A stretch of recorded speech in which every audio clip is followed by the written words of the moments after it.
Many different faiths are practiced within our community. There's Christians, there's Buddhists, there's all types. We're here at the Jade Buddhist Temple this morning, and we're visiting with Pastor Hong Yi. Yes. Good morning. How are you? Good morning. Good.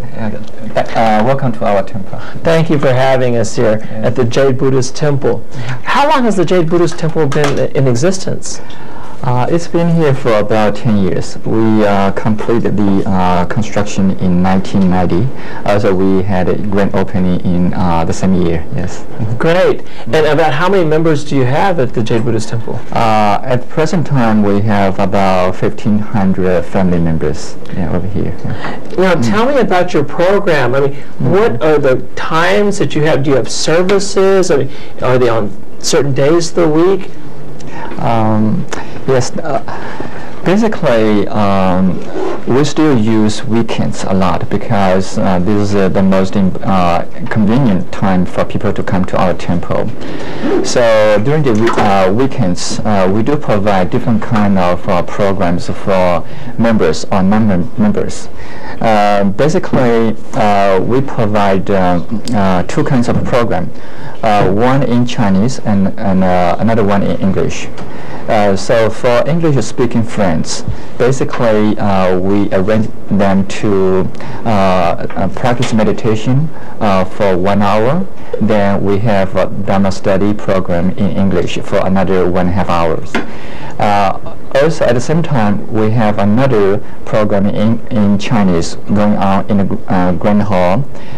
We teach the sutras, let people understand what is Buddhism, what is not Buddhism. Yes. So, what is Buddhism? That's a good question, because I think people see these big statues of Buddha, they see statues of Kuan Yin, and they think that it's like Mary and Jesus, and people pray to them and worship them. Is that what Buddhism is about? Actually, it's a very mixed understanding in Chinese society, even in America.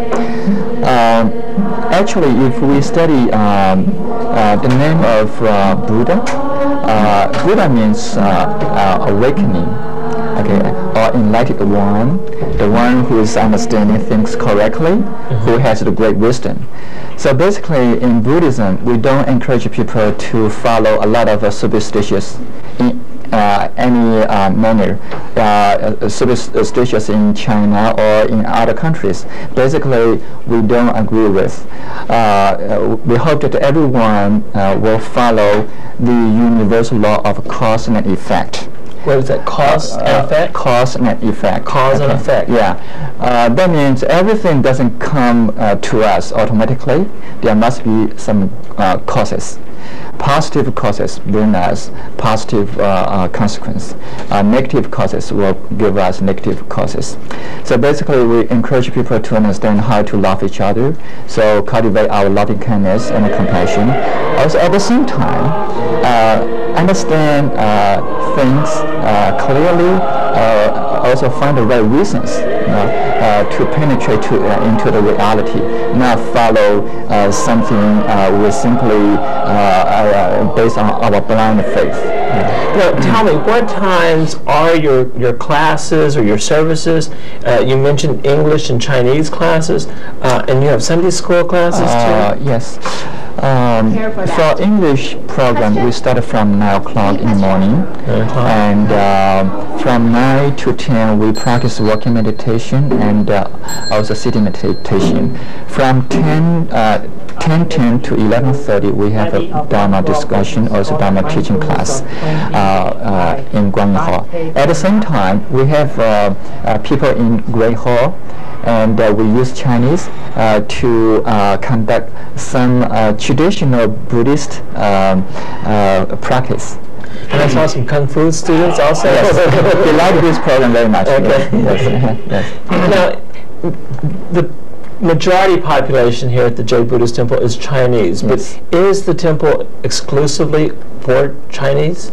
No, basically right from the beginning we welcome everyone. no matter where you're from, where you are, the color of your skin, and what language do you speak, it doesn't matter. So basically, we do our best to invite everyone, Buddhist or non-Buddhist, even people who have a lot of doubts on Buddhism. We still welcome them to join us and ask anything they want to ask. Okay. Well, let's talk to some of the folks who have joined the Jade Buddhist Temple. Yes. Here we are in one of the discussion rooms, and we're going to be joining a class and finding out from some of the members why they decided to join or come by the Jade Buddhist Temple. Hey, you're Lorenzo Bumfield? Lorenzo. Lorenzo, hey, how are you? Doing fine. So tell me, Lorenzo, how did you happen to find the Jade Buddhist Temple? Well, actually, I had been interested in Buddhism for a while, reading all kinds of books and everything. I was looking for something here in Houston, and I found this on the internet. Oh, you found it on the internet? Yes. And how have the people treated you? Have you felt welcomed here? I felt very welcomed. I feel real comfortable here. Been here for a while. And so you come with, you have a family? I don't know, do you bring your family here? I come by myself. You come by yourself, okay. And so you attend the meditation sections? I attend the meditation, and after the meditation we have discussion. We'll talk about different topics, or maybe Reverend Hung Yi will give us a discussion. Right now we're talking about the Heart Sutra. And on festival days, we go to the main hall and join their celebration. Well, great. Well, thank you for sharing that with us. Okay. Here we are with Frank and Sherry Glover, who've been longtime members of the temple. Frank, so how did you get involved with the Jade Buddhist Temple? Well, I've been interested in Buddhism for many years. I was first introduced to Jade Buddha Temple when the Dalai Lama came to speak here back in the early 90s, and I started attending as a regular member in back in 94. Okay, so how does it differ from some Christianity?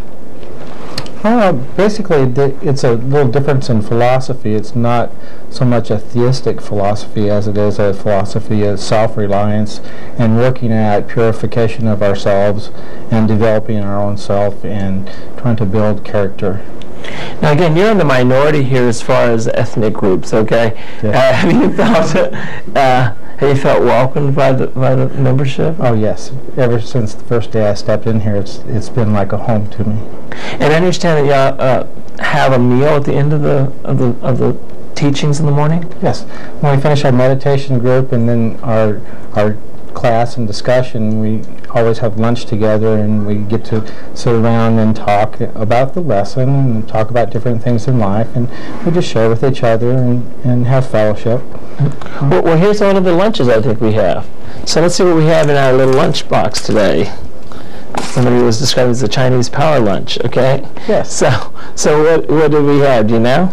Okay, well, we have these are stir-fried vegetables with broccoli, and then there's tofu and rice.